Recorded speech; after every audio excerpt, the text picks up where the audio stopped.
Bonjour, bonsoir, bonne nuit. À la loi et au témoignage. Voici la 31e vidéo de la chaîne YouTube Vive avec le Créateur ou la vidéo. Comme d'habitude, les passages de la Bible sont tirés de la version Louis II 1910. Isaïe 8, verset 20, nous dit « À la loi et au témoignage. Si l'on ne parle pas ainsi, il n'y aura point d'aurore pour le peuple. » Dans ce verset tiré de son livre, quand Isaïe fait référence à la loi, il est question ici des 5 premiers livres de la Bible et de tous les autres écrits de l'Ancien Testament disponibles au temps de sa vie. Pour nous, en 2022, la loi inclut les écrits de l'Ancien et du Nouveau Testament tels que le canon qui a été découvert par les croyants a été fixé. C'est avantageux pour nous, car comme le dit Hébreux 12 au verset 1 et 2, nous donc aussi, puisque nous sommes environnés d'une si grande nuée de témoins, rejetons tout fardeau et le péché qui nous enveloppe si facilement et courons avec persévérance dans la carrière qui nous est ouverte, ayant les regards sur Jésus, le chef et le consommateur de la foi, qui, en vue de la joie qui lui était réservée, a souffert la croix, méprisé l'ignominie, et s'est assis à la droite du trône de Dieu. En effet, les écrits qui se sont ajoutés depuis l'époque d'Isaïe sont pour nous une connaissance affinée de la loi, auxquels s'ajoutent les témoignages qu'on y retrouve de la vie de ceux qui nous ont précédés dans la foi. Même que dans le verset 2, il est question de l'accomplissement de cette loi par le Christ Jésus à la croix du Calvaire. Comme l'œuvre du Créateur du salut de ses créatures continue, il est normal qu'il y ait toujours des témoignages qui s'ajoutent à cette liste.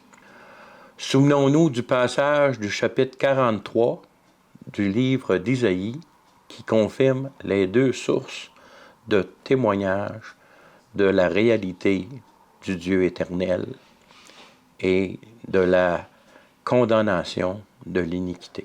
Donc, Isaïe 43, verset 9, on peut lire « Que toutes les nations se rassemblent et que les peuples se réunissent. Qui d'entre eux a annoncé ces choses? Lesquels nous ont fait entendre les premières prédictions? Qu'ils produisent leurs témoins et établissent leurs droits.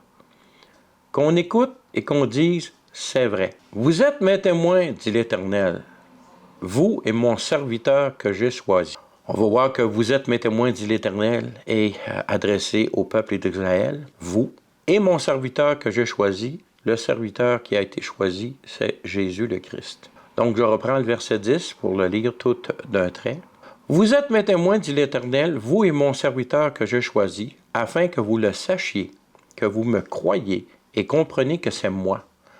Avant moi, il n'a point été formé de Dieu, et après moi, il n'y en aura point.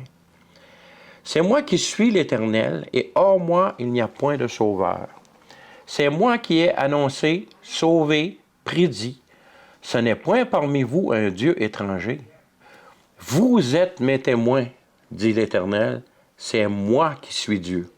Je le suis dès le commencement, et nul ne délivre de ma main. J'agirai, et qui s'y opposera? Ainsi parle l'Éternel, votre Rédempteur, le Saint d'Israël. À cause de vous, j'envoie l'ennemi contre Babylone, et je fais descendre tous les fuyards, même les Chaldéens, sur les navires, dont ils tiraient gloire. Je suis l'Éternel, votre Saint, le Créateur d'Israël, votre Roi. » Au verset 10, l'Éternel dit à Israël qu'ils sont ses témoins, ce que confirment les versets 14 et 15. Toujours au verset 10, il est aussi question, comme nous en avons parlé tout à l'heure, du serviteur que l'Éternel a choisi, qui est, comme nous l'avons vu dans les vidéos précédentes, le Christ Jésus. Et c'est ce même Jésus qui bâtit son Église et qui est son corps, qui continue son témoignage en ce moment sur cette terre, tel qu'il le confirme par les passages suivants. Dans Éphésiens 5, verset 23, on peut lire « Car le mari est le chef de la femme, comme Christ est le chef de l'Église, qui est son corps, et dont il est le sauveur. » Acte 1 nous dit, au verset 6, 7 et 8, « Alors les apôtres réunis lui demandèrent, « Seigneur, est-ce en ce temps que tu rétabliras le royaume d'Israël? » Il leur répondit, « Ce n'est pas à vous de connaître les temps et les moments que le Père a fixés de sa propre autorité. Mais vous recevrez une puissance, le Saint-Esprit survenant sur vous, et vous serez mes témoins à Jérusalem, dans toute la Judée, dans la Samarie et jusqu'aux extrémités de la terre. Voilà qui nous amène au sujet de notre vidéo aujourd'hui. Comme demandé dans la prière lors du vidéo numéro 28 de cette chaîne, voici le témoignage d'un frère dans la foi au Christ Jésus. Soyez bénis. Bonjour, mon nom est Sébastien. J'ai 51 ans, j'habite au Québec. Je vais aujourd'hui vous conter mon histoire, comment je suis venu jusqu'au Seigneur. Premièrement, j'ai vécu d'une famille bien ordinaire, avec des difficultés comme tous les enfants, un divorce qui m'a frappé, qui m'a rentré dedans quand j'étais jeune, alors j'ai 7 ans, qui fait que je suis devenu une personne très sensible, très émotive. J'ai grandi, c'est ça, dans une famille qui était pas nécessairement chrétienne, pas catholique, que c'était difficile pour moi d'aller à l'église une fois de temps en temps, même si c'était juste pour Noël. Je croyais, moi, depuis mon enfance jusqu'à tout récemment, que l'Église, le catholicisme, entre autres, c'était juste pour manipuler le monde, leur dire, leur montrer quoi faire, un outil de manipulation, tout simplement, et que c'était vraiment inutile de croire au Seigneur et à croire en Dieu. Jusqu'à tout récemment, alors que le Seigneur est venu me chercher chez moi, suite à une simple prière. C'est une prière que j'ai faite, mais aussi, il y avait du monde qui ont prié pour moi avant ça que je ne savais pas. Suite à ça, c'est que moi, le matin, je me suis réveillé, puis j'ai senti vraiment un appel du Seigneur. Le Seigneur, il est venu me chercher. Il est venu me chercher en dedans de moi. Ça m'a permis de changer toute ma vie et à comprendre mon existence, à comprendre que j'avais de quoi de spécial à faire sur cette terre. Ça m'a vraiment libéré, apporté une paix incroyable. Depuis ce moment-là, j'ai changé complètement. J'aborde plus les choses de la même façon. Tout est positif pour moi maintenant. Puis même, qu'est-ce qui est arrivé dans mon passé, malgré mes 3 faillites, malgré que je ne vois pas mes enfants depuis de nombreuses années, malgré mon divorce, malgré que j'étais avec une canne, je marchais avec une canne, aujourd'hui, je remercie le Seigneur pour toutes ces choses parce qu'ils m'ont permis d'être la personne que je suis présentement. Et que j'en suis très, très, très fier. Un cheminement qui est très agréable avec le Seigneur. Le Seigneur nous permet de grandir sur tous les aspects de notre vie. Tant qu'on veut, tant qu'on est gourmand de s'approcher du Seigneur, le Seigneur, il nous donne ce qu'on lui demande, tout simplement. Il pourvoit toutes choses. On passe par lui, toutes choses se réalisent. J'aimerais, Sébastien, que tu donnes des détails. Comment ça s'est passé quand le Seigneur est venu te chercher chez toi? Plus en détail, de comment tu as vécu ça, puis les sentiments qui t'habitaient pendant que tu l'as vécu. Là. OK. Ça a commencé un soir, tout simplement. J'étais debout. Je marchais entre ma cuisine et mon salon. Puis on pourrait dire que c'est l'Esprit Saint qui est venu me chercher, tout simplement, qui me dit « Fais une prière. » Moi, je ne suis pas habitué aux prières, aucunement. Mais je peux vous dire qu'est-ce que j'ai demandé approximativement, mot pour mot. J'ai dit Hey, toi, le King en haut, Seigneur ou Dieu, je vous connais pas bien, puis je comprends pas rien de la religion. Mais je sais une chose, j'ai fait beaucoup de péchés. Je te demande pardon. Puis, qu'est-ce que je veux, moi, c'est que tu me donnes la foi. Ça, c'est quelque chose que j'ai pas. Puis je te lance un défi de me donner la foi. Si tu réussis ça, moi, je vais travailler pour toi toute ma vie. Je vais me donner, puis tu vas être mon seul Dieu. Mais je veux pas que tu me fasses de peur, je veux pas d'avoir d'hallucinations, je veux pas entendre de voix. Je te promets que je vais travailler pour toi. Bonne chance. Puis avec le petit sourire en coin que j'ai dit. Puis c'est ça. Le lendemain matin, moi, j'avais complètement oublié cette prière-là. J'ai trouvé ça ridicule d'avoir fait une prière. Je suis pas un gars de prière. Mais le lendemain matin, j'étais avec mon café et ma tablette. Je jouais à un jeu vidéo. Quelle ne fut pas ma surprise quand le Seigneur est venu me chercher. J'ai eu un paquet de révélations. Puis là, je me suis posé la question, qu'est-ce que je fais sur Terre? Qu'est-ce que je fais sur cette terre? C'est pas ma place. J'ai senti une paix incroyable. Je me suis dit, j'aimerais mourir pour nous rapprocher du Seigneur, tellement que la paix était incroyable. J'avais une certitude qu'il y avait une vie après la mort, qu'il y avait quelque chose de très beau qui m'attendait. Il y a eu aussi des phénomènes qui se sont passés avec mes animaux à ce moment, avec un animal en ce moment-là. Par la suite, avec les animaux, tout mon environnement a changé chez moi. Mes perceptions ont changé, mes addictions ne sont plus des addictions. Même la télévision a pris le bord. Une soif, moi je ne savais pas ce qui m'arrivait parce que je connaissais rien du christianisme, ni rien de la religion, peu importe quelle religion. J'avais une soif de connaître le Seigneur qui était non comprenable pour moi. Dans le sens que je suis allé me procurer dans les quelques jours qui ont suivi une Bible. Et après ça, je savais qu'il y avait d'autres versions de Bible suite à mes recherches sur Internet. Je suis allé me chercher une autre Bible et une autre Bible. J'ai fini avec plusieurs versions de Bible pour avoir une bonne compréhension des Écritures. Bien sûr, quand on commence avec une Bible, quand on commence avec le Seigneur, c'est pas comprenable qu'est-ce qu'il y a d'écrit dans la Bible. Mais l'Esprit Saint vient en nous, puis on comprend de plus en plus qu'est-ce qui est écrit. On décortique qu'est-ce qui est écrit. Puis j'avais demandé la foi, mais c'est plus que ça, c'est la nouvelle naissance qui m'est arrivée par là. C'est vraiment une nouvelle naissance. Puis ça a une importance capitale, dans le fond, pour avoir l'assurance du salut, mais qu'un jour, le Seigneur reviendra nous chercher. Sébastien, après avoir pris la Bible, quel est le premier livre que tu as lu? Qu'est-ce que tu as lu en premier dans la Bible? Oh, c'est une bonne question. Tu te souviens pas? Non. OK.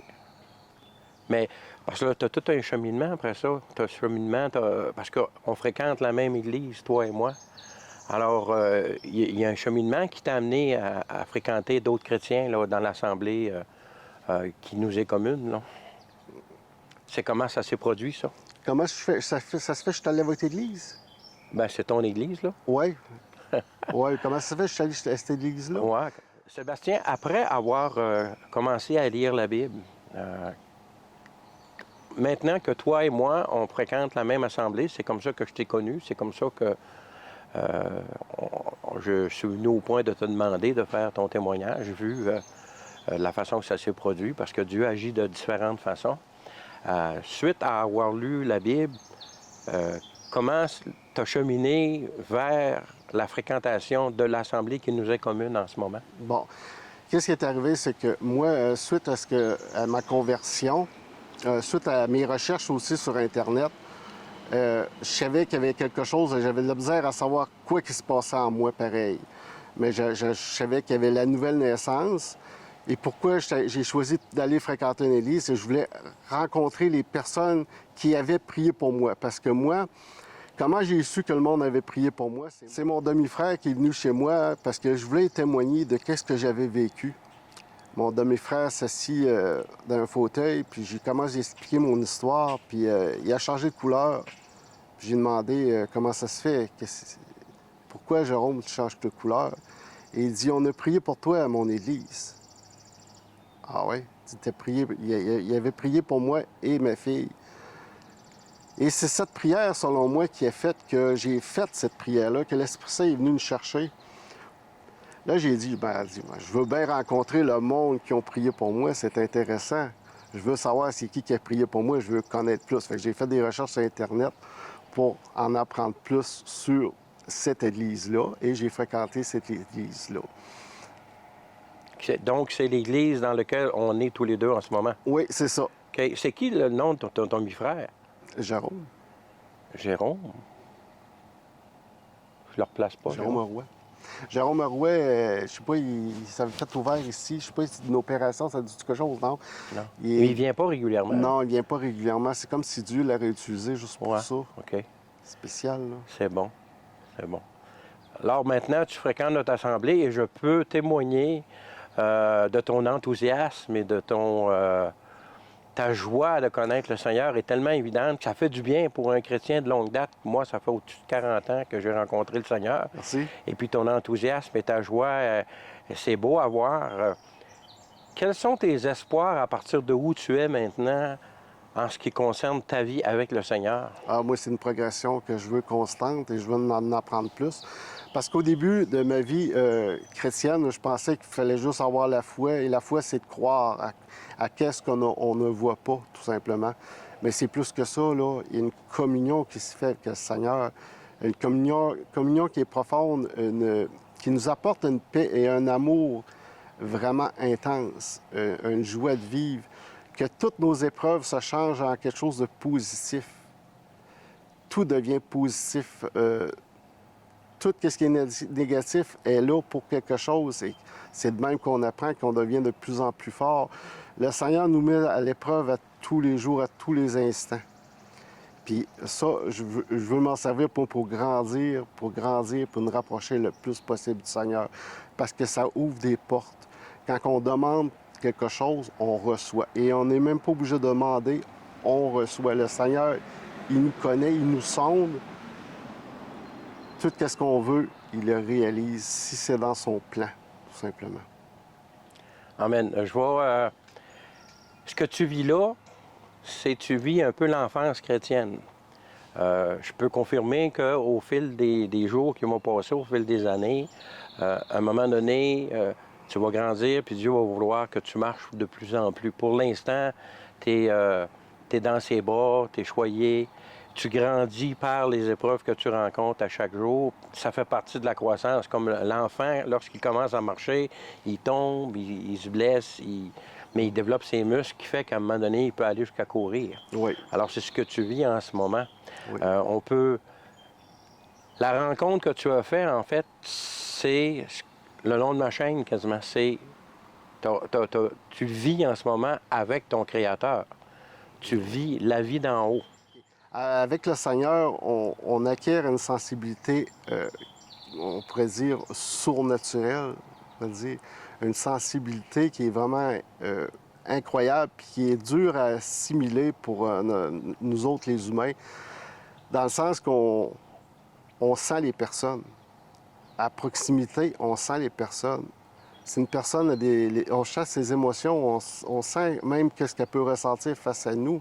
Et le Seigneur aussi nous protège face à les personnes qu'on pourrait dire négatives. Le Seigneur nous protège et il va faire le ménage dans votre vie. Suite, vous venez au Seigneur, puis le Seigneur va vous protéger tout simplement. Il va vous chasser le monde qui sont pas bons pour vous, qui sont nocifs. Les fausses personnes, les personnes qui vous mentent, les personnes qui vous jouent dans le dos, ils vont s'en aller tout simplement. Il y a un ménage qui va se faire. Puis ça, c'est merci Seigneur, gloire à toi Seigneur. C'est puissant. C'est très puissant. Si vous êtes avec le Seigneur, vous suivez qu'est-ce que le Seigneur, vous faites la volonté du Seigneur, il n'y a rien d'impossible pour le Seigneur qu'il ne peut pas faire pour vous. Il n'y a absolument rien d'impossible. Si je te pose la question, Sébastien, à savoir quelle est la meilleure façon de savoir qu'est-ce que le Seigneur a pour toi? Quel est le meilleur moyen que tu as à ta disposition pour trouver la volonté de Dieu pour ta vie, quoi? La volonté de Dieu, c'est la parole, premièrement, et l'Esprit Saint. L'Esprit Saint, c'est qu'on va prier. Moi, je prie. Et après ça, je jauge ma paix, tout simplement, intérieure, à savoir si c'est correct. Et la paix va me le dire si c'est correct, si je suis dans la bonne voie. Ou si ça peut être aussi des songes qui vont te prévenir de certains dangers, de certaines fréquentations que tu peux avoir, certaines attaques de l'ennemi aussi. C'est sûr, ça fait spécial à entendre, mais c'est subtil. Des songes, comment reconnaître que c'est un songe de Dieu? C'est que vous allez le savoir. C'est tellement puissant, c'est pas un rêve ordinaire. C'est quelque chose que vous savez que c'est la vérité, puis vous allez savoir bien des choses, c'est bien surprenant. C'est sûr que avant de devenir enfant de Dieu, tu te trouves à, sans le savoir, servir l'ennemi de Dieu. Parce que l'ennemi de Dieu, son but, c'est de ne pas faire la volonté de Dieu. Et les personnes qui ne connaissent pas leur Créateur ne font pas la volonté de Dieu. Donc, en général, l'ennemi, il faut juste les laisser tranquilles. Mais lorsque tu deviens enfant de Dieu, tu deviens un danger pour lui. Donc, en devenant ami du Créateur, tu deviens ennemi dangereux pour l'ennemi du Créateur. Oui. C'est ce qui explique que quand tu deviens enfant de Dieu, il y a plein de choses qui arrivent. Mais comme tu l'as dit, Dieu te protège jusqu'au moment où il veut que tu marches, que tu grandisses. Il va toujours te protéger, mais il veut que tu acquières l'intelligence et les connaissances. Puis ça, comme tu l'as mentionné, c'est dans la parole de Dieu, dans les enseignements des frères et sœurs qui donnent. Oui. Si tu avais un conseil à donner à ceux qui nous regardent en ce moment concernant leur propre vie à eux, c'est quoi que tu leur donnerais comme conseil? Soyez pas surpris au début de votre vie chrétienne, votre marche avec le Seigneur, que vous ayez des combats. Vous allez en avoir des combats. C'est pas facile. C'est pas facile. J'ai perdu ma blonde, ça faisait 10 ans que j'étais avec. Ça a été très, très, très, très difficile de se retrouver seul du jour au lendemain pendant la pandémie. Mais le Seigneur, il est là, puis on sait qu'il est là, qu'il est présent, qu'il nous protège, puis qu'il y a quelque chose de beau qui nous attend. C'est de persévérer. Aussi, il va y avoir toutes sortes de manifestations qu'on pourrait dire surnaturelles pour venir vous déstabiliser. Que ce soit pendant la nuit, à 3 heures du matin, à 4 heures du matin, vous allez entendre des bruits bizarres, ça fait spécial à dire, des bruits bizarres dehors, qui vont venir vous déconcentrer, vous faire recevoir des appels téléphoniques, puis le monde, ça ne répond pas. Il y a des attaques qui se passent, il y a des choses qui se passent, parce que vous êtes avec le Seigneur. En étant avec le Seigneur, avant, vous n'étiez pas avec le Seigneur. Quand vous n'étiez pas avec le Seigneur, le malin, il n'y avait pas besoin de venir vous talonner, venir vous agacer, de venir vous déranger. Maintenant, vous êtes avec le Seigneur, vous êtes une cible. Vous êtes une cible de choix. Puis plus que vous allez en faire pour le Seigneur, plus qu'il va y avoir des attaques contre vous. Les attaques vont venir de la famille, de vos amis, de n'importe qui. En fin de compte, vous allez vous promener sur le chemin, puis il y a du monde qui va vous regarder de travers, que vous ne connaissez même pas, vous n'aurez fait aucun mal. Vous allez être attentif à ça, vous allez les voir. Mais c'est de persévérer là-dedans. C'est de persévérer parce que le Seigneur, il est tellement bon, il va en faire tellement pour vous. Puis l'espérance de la vie éternelle, j'ai fait beaucoup de recherches là-dessus et je mets beaucoup d'espérance là-dessus, sur mon espérance, la vie éternelle, que qu'est-ce qui s'en vient est tellement beau. Ici, on n'est qu'un court moment sur cette planète, le temps d'un souffle, à rien pantoute. Mais il y a une vie éternelle qui nous attend, c'est d'être persévérant. Puis il n'y a pas une fortune sur Terre présentement. Il n'y a rien qui pourrait me faire échanger ma vie. J'en échangerai ma vie pour personne avec la position actuelle que j'ai avec le Seigneur. Il n'y a pas rien. Et ça, je vous jure, il n'y a rien qui peut me mettre des bâtons dans les roues pour abandonner qu'est-ce que je vis avec le Seigneur actuellement. C'est trop bon. Il y a trop une belle espérance. Je vais continuer là-dedans. Puis je vous invite à continuer et à persévérer parce que vous ne pouvez pas faire autrement. Il n'y a pas d'option qui s'offre à vous dans le sens, oui, il y a une option qui s'offre à vous, vous pouvez laisser tout faire, mais le prix est trop élevé pour laisser faire. Oui, je voudrais vous dire aussi qu'avec le Seigneur, on est complètement protégé. Depuis ma naissance, je me sens protégé. Protégé physiquement contre des accidents, protégé contre le mal de certains, protégé contre les répercussions des niaiseries que j'ai faites. On est vraiment protégé, ça c'est clair. Ça m'a évité bien des problèmes. Pourquoi que j'ai été protégé? Parce que, humblement, je suis un élu, un prédestiné que Dieu a choisi d'avance. Puis si vous êtes protégé, je pense que vous aussi, vous êtes prédestinés. Vous êtes des élus d'avance, puis il y a quelque chose de beau qui vous attend. Continuez à votre marche. Continuez à chercher la face de Dieu, à faire ses volontés. Et un point important, ce serait de prier, prier et prier. Le pouvoir de la prière est tellement puissant. C'est puissant, puissant. Oui, j'aimerais dire aux orgueilleux, à ceux qui pensent faire tout par eux-mêmes, à dire « Ah, moi, je suis le meilleur, ah, je suis capable de faire mes affaires par moi-même, il n'y a pas de problème avec les péchés, je suis une bonne personne. » Faites bien attention. Faites bien attention parce que le Seigneur veut qu'on fasse un pas avec lui. Il veut qu'on soit avec lui. C'est lui qui va nous corriger, c'est lui qui va nous dire par son Saint-Esprit comment marcher. C'est lui qui va faire les choses, c'est lui qui va réaliser les choses. Essayer de faire les choses par soi-même, c'est pas une bonne idée. Je vous supplie de suivre le Seigneur, de faire ses volontés, de marcher avec, si vous voulez pas arriver à l'autre bout et avoir de grosses déceptions. Amen. Dans le témoignage que nous venons de voir, on voit vraiment l'amour du Créateur envers ses créatures. Ça ne dépend pas de nous, le salut, ça dépend vraiment du Créateur. Si Dieu n'avait pas voulu être en communion avec sa créature, il ne l'aurait pas créé. Lorsque la rencontre entre sa créature et le Créateur se concrétise, la situation de la créature change de créature à celle d'enfant de Dieu. Par ce fait même, il obtient immédiatement la vie éternelle acquise par le Christ Jésus à la croix, qui est disponible pour quiconque croit. Ensuite, dans la vie de ce nouvel enfant de Dieu, il doit y avoir croissance dans la connaissance de son Créateur.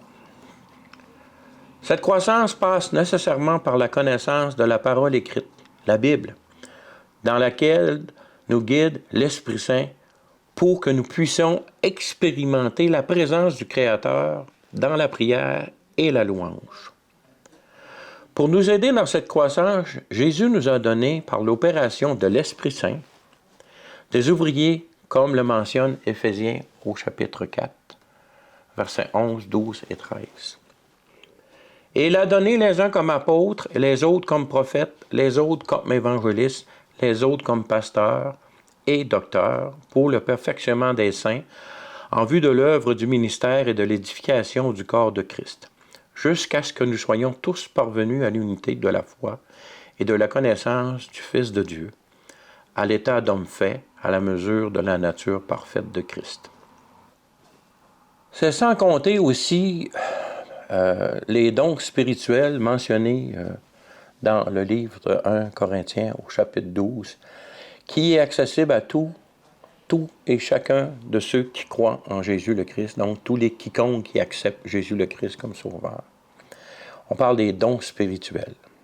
Voici ce que 1 Corinthiens chapitre 12 nous dit, versets 1 à 11. Pour ce qui concerne les dons spirituels, je ne veux pas, frères, que vous soyez dans l'ignorance. Vous savez que lorsque vous étiez païens, vous vous laissiez entraîner vers les idoles muettes selon que vous étiez conduits. C'est pourquoi je vous déclare que nul, s'il parle par l'Esprit de Dieu, ne dit « Jésus est anathème ». Anathème, ça veut dire hors ou blasphémateur ou maudit. Donc, je continue le verset 3. « Et que nul ne peut dire « Jésus est le Seigneur » si ce n'est par le Saint-Esprit.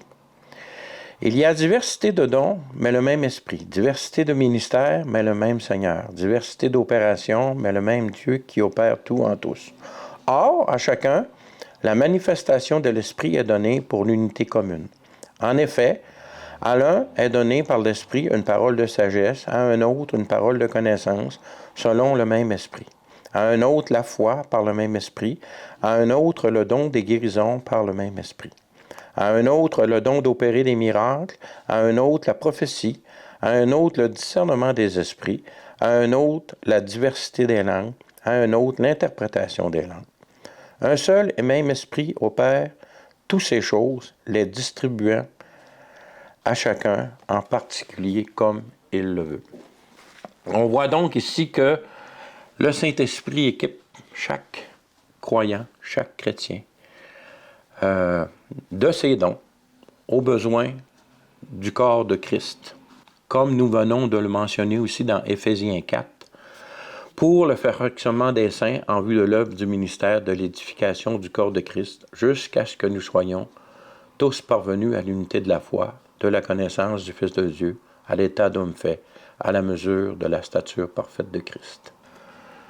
Donc, tu donnes ta vie au Seigneur, tu deviens tout de suite enfant de Dieu, mais par la suite, il doit y avoir une croissance, et cette croissance-là est assurée par les dons de l'Esprit dans les frères, dans les sœurs, et par les ministères tels que nous avons mentionnés en Éphésiens 4, toujours les apôtres, les prophètes, les évangélistes, comme pasteurs, les docteurs.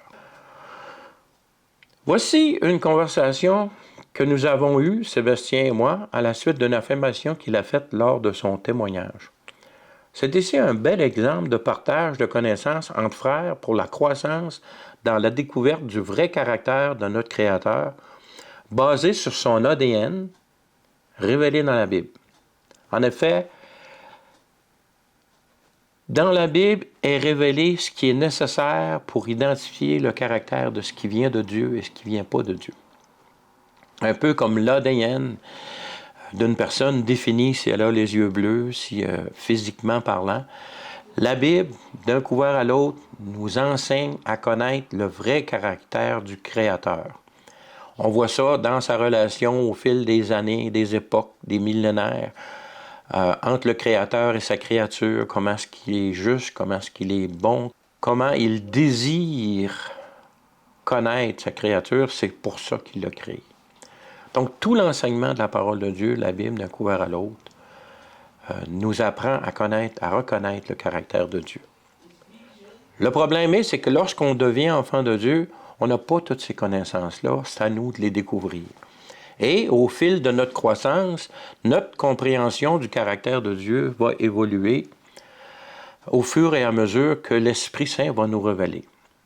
Donc, il est tout à fait normal pour un nouveau chrétien d'avoir des conceptions qui lui ont été inculquées par n'importe quelle source. Ça peut être une religion, ça peut être des enseignements séculaires dans le monde, là, ou des fausses conceptions qu'on avait suite à des rencontres avec des enfants de Dieu qu'on a connus par le passé. Donc, l'important, c'est de vouloir croître et de vouloir vraiment rechercher la vérité dans la parole de Dieu. Voici donc cette conversation. Soyez bénis à son écoute. J'aimerais que tu précises ta pensée quand tu veux dire « élu d'avance ». C'est quoi? Explique comment tu en es venu à cette compréhension-là. En étant protégé par le Seigneur, en étant protégé par Dieu, on peut comprendre selon les Écritures que ceux qui sont protégés, ils sont protégés pour quelque chose. Ils sont protégés justement pour vivre la vie éternelle, la vie avec le Seigneur Jésus. On est prédestiné, c'est écrit, on est élu avant même la fondation du monde pour vivre avec le Seigneur. C'est un grand privilège, c'est un très grand privilège, c'est une joie, c'est une paix de savoir ça. Il n'y a rien qui remplace ça, cette joie. Dans ta compréhension qu'on est des élus, qu'est-ce qui nous amène à l'élection? Est-ce que c'est une décision souveraine de Dieu ou est-ce que c'est la prédisposition de notre cœur, de l'amour de qui est Dieu? Non, ça vient du Seigneur, ça vient de Dieu. Dieu, c'est lui qui nous donne son amour en premier et ensuite, nous l'aimons. Il nous donne la foi qui nous permet de grandir justement avec lui, de l'accepter, de le comprendre aussi. Parce que si vous n'êtes pas avec le Seigneur, essayez de comprendre qu'est-ce qu'il y a dans la Bible. Bonne chance. C'est vraiment difficile. Je me rappelle quand j'étais jeune, j'avais pris une Bible, j'avais regardé qu'est-ce qu'il y avait dedans. Très difficile de comprendre qu'est-ce qui se passe. C'est n'importe quoi, hein? Mais quand on est avec le Seigneur, on comprend de plus en plus qu'est-ce que ça veut dire. On lit, les temps de verbes sont importants, tous les mots, chaque mot est important, puis les histoires se complètent. On apprend de plus en plus. Puis on n'aurait jamais assez d'une vie pour tout comprendre. Ça, c'est clair. On aurait besoin de plusieurs vies, puis même on ne comprendrait jamais qu'est-ce que le Seigneur veut complètement nous dire. Ça doit être pour ça que le Seigneur nous donne la vie éternelle. J'aimerais avoir ton opinion, Sébastien, sur les passages dans la parole de Dieu qui disent que Dieu veut que tous soient sauvés. Qu'est-ce que ça t'amène en ce qui concerne l'élection que tu as mentionné tout à l'heure? Dieu veut que tous soient sauvés, puis on est des élus. Et il n'y a pas un peu un conflit entre ces deux affirmations-là? Les mystères du Seigneur sont difficiles à tout cerner, c'est clair. Il y en a qui servent de rançon. Il y en a que? qui servent de rançon, en fin de compte. Nous autres, on est élus, mais il y en a qui servent de rançon, en fin de compte. Ben, on peut dire de monnaie d'échange. Non, tu n'es pas d'accord? OK. On va commencer par définir l'élection. OK. Quelqu'un qui est élu dans une élection, la seule chose qu'il a à faire, il se présente. Mais le résultat de l'élection ne lui appartient pas. C'est les gens qui vont l'élire. OK? OK. Alors, si toi, tu te présentes devant Dieu pour le connaître, puis le fait de le connaître ou pas ne dépend pas de toi. C'est ça? OK. D'où l'élection. Comprends-tu? Parce que ça dépend de Dieu. OK. Il a fallu que Dieu fasse ce qu'il fallait pour que tu sois élu. Donc, il a fallu qu'il vote pour toi, entre guillemets. Oui. Il est venu sur terre en tant que Jésus-Christ. Il a souffert sur la croix, il est allé au séjour des morts. 3 jours après, il a été relevé, il a ressuscité. Puis, avec son sang, il a accompli la rédemption. Il a payé pour tes péchés. Donc, tu es élu dans le sens que même si tu avais voulu connaître Dieu, le rencontrer, ça t'était impossible. Ça, ce plan-là d'élection, Dieu l'avait avant même de créer le monde. OK. C'est pour ça qu'on est élu avant même que le monde soit créé. Mais l'élection s'applique à quiconque veut rencontrer le Seigneur. C'est pas Dieu qui a choisi la personne 1 va le rencontrer, puis la personne 2 ne le rencontrera pas. C'est que l'élection, c'est le fait que Dieu ait prévu lui-même le moyen qui te permet, hors complètement de ton contrôle à toi, de le rencontrer. OK. Ce qui veut dire que l'élection s'applique à tout le monde. Quiconque veut s'approcher de Dieu a le privilège d'être élu parce que Dieu a pourvu lui-même au moyen de le rencontrer. OK. Comprends-tu la nuance importante? La souveraineté de Dieu a fait qu'il a prévu un plan qui ne nous concerne pas, sans qu'on ait aucune décision, avant la création du monde, pour que ceux qui voudraient le connaître puissent le connaître. Mais comme ce moyen-là est complètement hors de notre contrôle, c'est un moyen électif, ce qui fait de nous, qui acceptons Jésus le Christ comme sauveur, on devient des élus. Oui, mais c'est ça, c'est pas tout le monde qui devient des élus, même s'ils le veulent. Mais c'est leur choix. Donc, tout ceux-là qui veut devenir, qui veut rencontrer le Créateur, il va le rencontrer parce que Dieu veut que tous soient sauvés. Donc, à partir du moment que tu rencontres le Créateur, étant donné que le moyen est pourvu par Dieu, d'une façon souveraine qu'il a prévu, donc tu deviens un élu. Tous peuvent devenir des élus. OK. OK. Je ne sais pas si tu comprends la nuance. C'est important. Oh, ben, c'est important. Ben, c'est important. Moi, je pensais qu'il choisissait son monde, là. Il choisissait son monde d'avance. Si Dieu n'avait pas voulu qu'une créature le rencontre, il ne l'aurait pas créé. Ouais, mais... OK.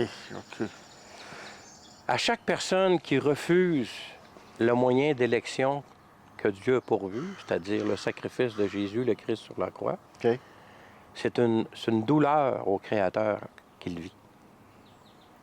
Comme tu parlais tantôt que tu as eu des abandons, Ouais. être abandonné par une personne que tu aimes, c'est extrêmement souffrant. OK. C'est ce que Dieu vit avec chaque créature qui refuse de le rencontrer. Parce que le moyen électif, par la grâce de Jésus le Christ, est disponible à tous. OK. Qu'est-ce qui choisit que tu vas rencontrer ou pas ton Créateur? C'est ton cœur. Est-ce que tu aimes la sainteté de Dieu? Est-ce que tu aimes qui est Dieu? Ou est-ce que tu préfères la méchanceté, le manque d'amour, ce qu'on appelle le péché. OK. Si tu choisis le Créateur, tu choisis aussi sa sainteté. Si tu choisis le péché, le manque d'amour, tu ne choisis pas le Créateur qui est lui-même l'amour. OK. Ben, j'ai peur d'avoir de la misère à l'expliquer. Mais ce qu'on peut faire, moi, le passage que je viens d'expliquer, je peux le mettre dans la vidéo. Parce que cet enseignement-là, on va servir. Là, on enregistre tout le temps, mais on coupera, là. Mais ce qui est important, faut pas, parce que le calvinisme enseigne que Dieu a choisi des personnes qui vont au ciel, puis il a choisi des personnes qui vont pas au ciel.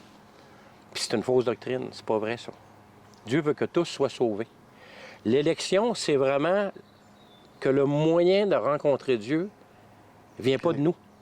Ça vient que Dieu, depuis avant la fondation du monde, il a décidé qu'il allait avoir un moyen pour le rencontrer. Donc, c'est ça l'élection, mais tous peuvent être élus. Ça revient au choix personnel de le devenir ou pas. À l'acceptation, dans le fond. C'est ça. OK. C'est ça. Le moyen est électif dans le sens qu'on n'a aucun contrôle sur le moyen. Il n'y a rien qu'on pouvait faire, nous, OK. qui fait qu'on peut rencontrer Dieu. La seule chose qui fait qu'on peut rencontrer Dieu, c'est ce que Dieu a fait en devenant homme en Jésus-Christ, pour ensuite payer pour nos péchés. OK. OK. C'est tellement beau comme message. Ça veut dire que tous ont accès. Tous ont accès à l'élection divine. OK. On voit là le cœur de Dieu en réalité. OK. En tout cas, j'ai de la misère à tout comprendre, là, mais Bien, explique-moi ce que tu en comprends suite à ce qu'on vient de discuter, là. ben, tout le monde aurait accès, en fin de compte, à ça, à être élu. Effectivement. Tout le monde peut se présenter aux élections. On parle d'un contexte politique, là. Oui, mais on... Mais il faut vouloir. OK. Ben, avec le Seigneur, c'est pareil. Tout le monde peut être sauvé, mais il faut vouloir. OK. Mais quand vient l'élection, c'est les gens qui votent qui élisent la personne. OK. Fait que toi, quand tu veux, tu te présentes, mais c'est Dieu qui te sauve. En tout cas, j'ai de la misère, là, en tout cas. Mais réfléchis, c'est important, réfléchis au sujet de l'élection, là. Ah, là, je m'en demande pas mal, là. Pourquoi? Ben, j'ai de la misère à comprendre ça. Moi, je pensais qu'il y avait une certaine quantité de monde qui était élu, qui était prédestiné. C'était pas tout le monde, là. Non, c'est tout le monde. Mais comment ça vire mal, de même? Parce que les gens ne font pas le bon choix. Ouais, le bon choix, ouais. Conversation intéressante, n'est-ce pas? On voit qu'elle n'est pas vraiment terminée. Soyez encouragés par le témoignage de notre frère.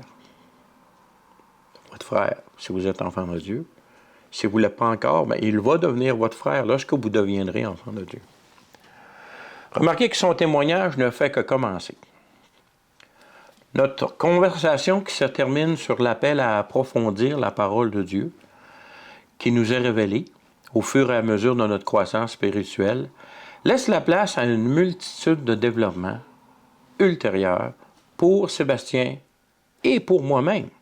Ma croissance n'est pas terminée. Après 40 ans de vie de foi, ma croissance n'est pas terminée.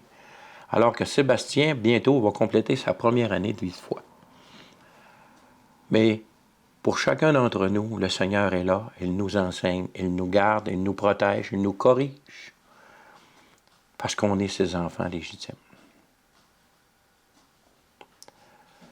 Faites donc le bon choix, devenez enfant de Dieu en échangeant votre vie avec Jésus le Christ, qui a tout fait sur la croix, par sa résurrection, afin que nous puissions devenir enfants de Dieu. C'est ainsi que cette vidéo se complète. N'oubliez pas de demander par courriel le fichier Excel du tableau récapitulatif du livre de l'Apocalypse, des vidéos 21 à 30 de cette chaîne. N'ayez crainte, je n'utiliserai pas vos courriels pour vous envoyer de la publicité, quoi que ce soit. C'est pas mon but. Tout ce que je veux, c'est qu'à la suite de ces enseignements sur le livre de l'Apocalypse, vous ayez en main un document qui puisse être une référence rapide à chaque chapitre et chaque événement. Vous avez eu l'occasion, lors de ces vidéos, à chaque fois que je les posté, vous pouvez les sauvegarder. Mais si vous voulez le fichier Excel afin que vous puissiez le changer à votre guise, lorsque les événements se concrétiseront encore davantage, se préciseront, alors écrivez-moi au courriel qui est en description de mes vidéos et je vous le ferai parvenir. Et vous n'aurez pas de sollicitation pour quoi que ce soit d'autre. Mon but, c'est vraiment partager ces fichiers afin qu'ils soient un guide pour chacun qui l'aura en main. Sur ce, je vous dis, soyez bénis, à la prochaine, si Dieu le veut.